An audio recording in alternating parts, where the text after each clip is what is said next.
Okay, hello everyone. We are from group 4, consist of Mbak Nadia and I, Purwa. We'll um, present about the article review with the title of Why Do People Use Gamification Service? Next, please, Mbak.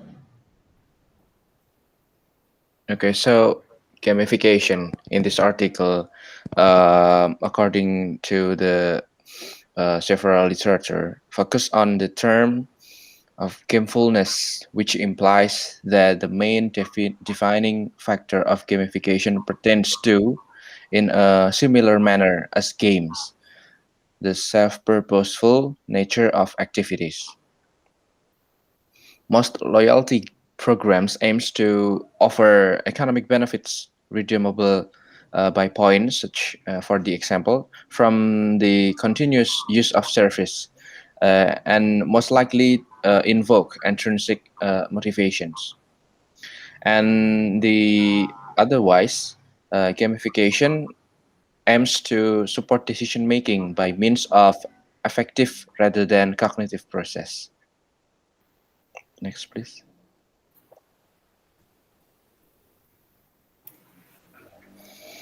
At least there are two motivation why gamification is employed by the uh, server. The first one is the gamification aims to offer economic benefits, and the second one is aim to support the decision making, because the company um, offer not only about the economic benefits to the customer, but also increase the motivation and affect or influence the customer behavior by supporting their decision making process in buying behavior, for example, and how to use the product itself.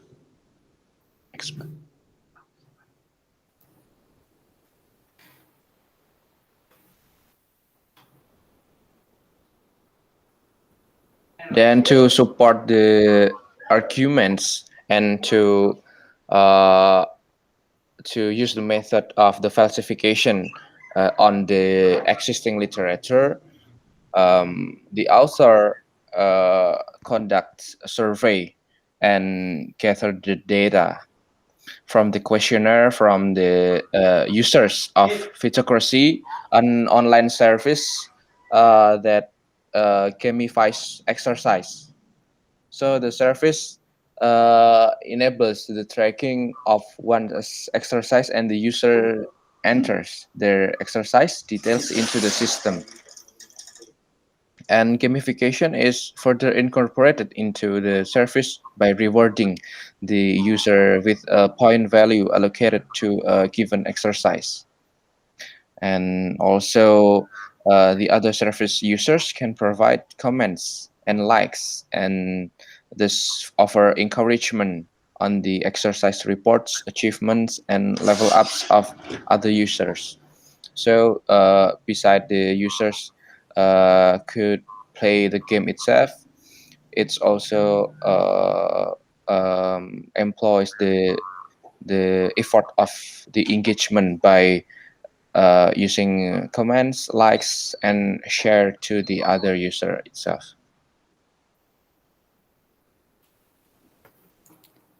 So, actually, this article want to connect the lack of theory and conception around gamification. First, why do people use gamification surveys? And then the second one is why people use certain technologies and services like gamification. So, from utilitarian motivation, or we can call it utilitarian benefits. from the usefulness is related to technology use. Is usefulness positively associated with attitude? And then is usefulness positively associated with continued use or intention?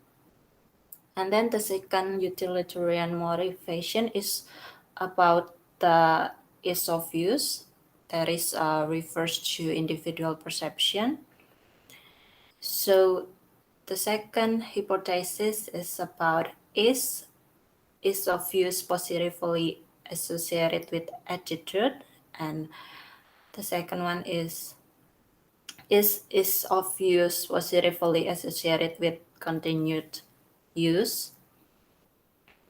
And then from hedonic motivation is about pursuit of enjoyment, that is relates to positive affective state that occurs when a person engages in an experience or activity that's satisfied on something like goals, need, or desires. So we want to know that is perceived enjoyment is has positively uh, associated with attitude and with the intention or continued use.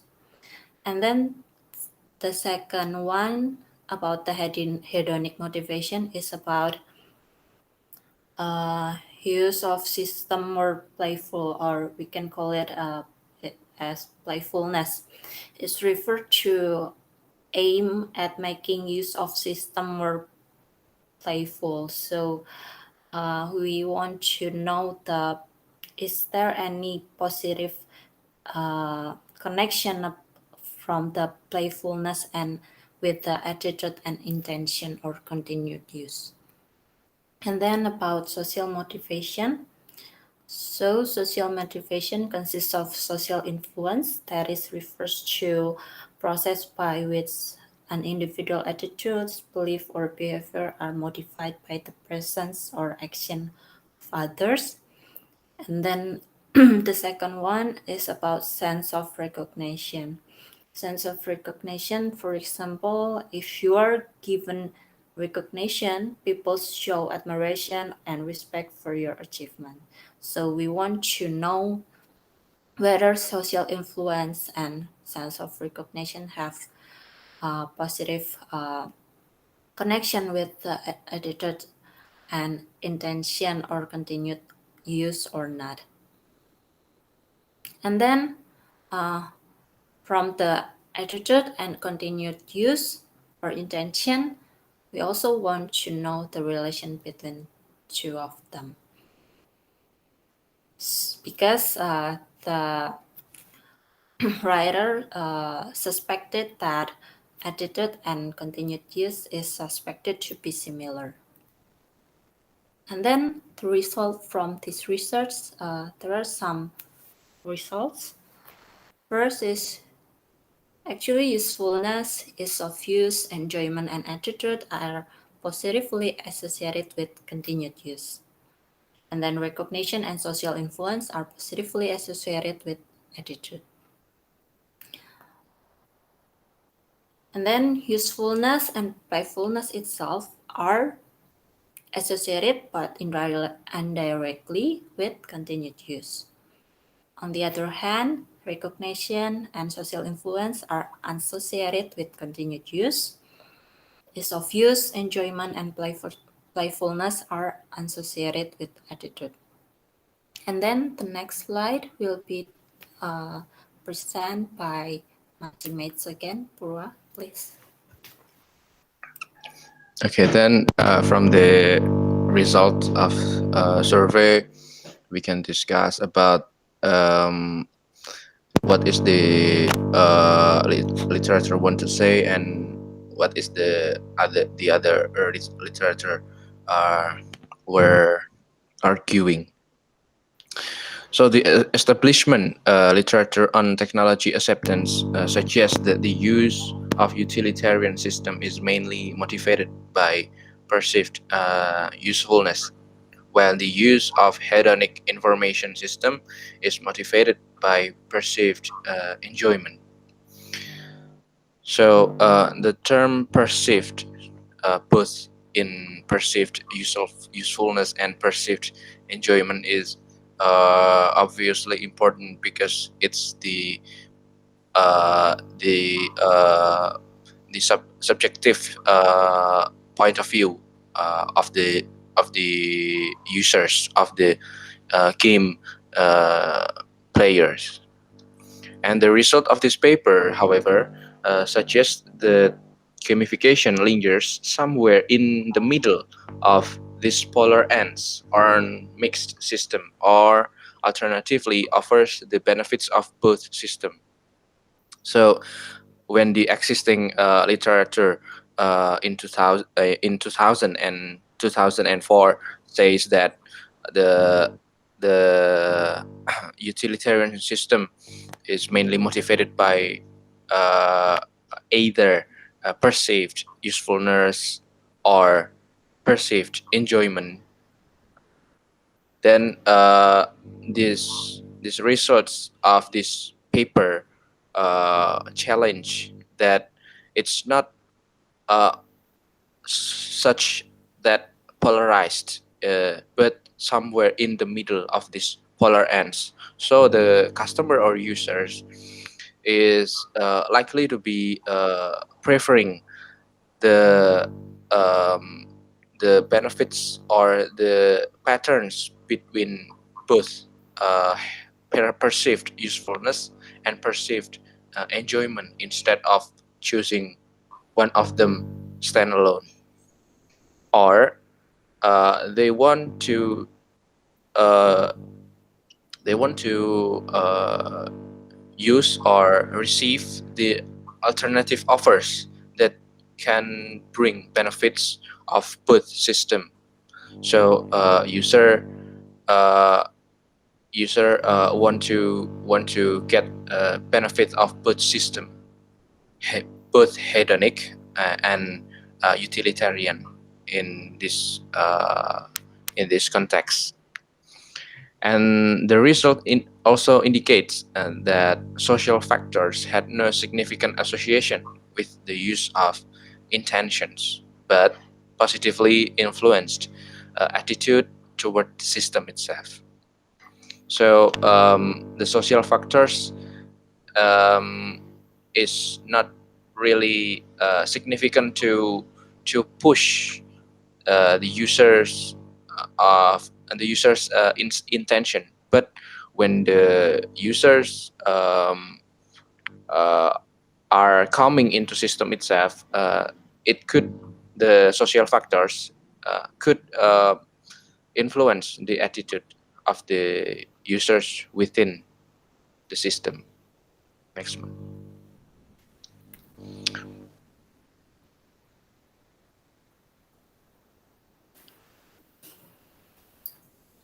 So we we can conclude from the survey and also the existing literature that social and utilitarian aspects are more prone to positively reflect on attitude formation, while the hedonic, as the less cognitive factors, have a positive direct relationship with behavior, but a negligible relationship with attitudes. And the third, the relationship between perceived usefulness and continued use was shown to be mediated through attitude of the users.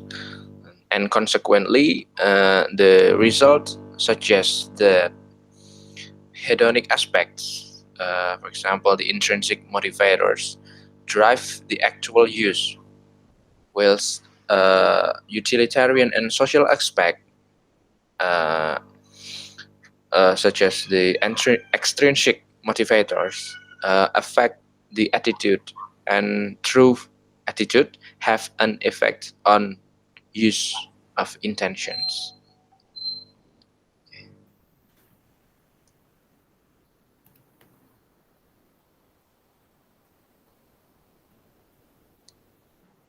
So Okay, that's all for our presentation. Further discussion will be appreciated. Thank you for your attention.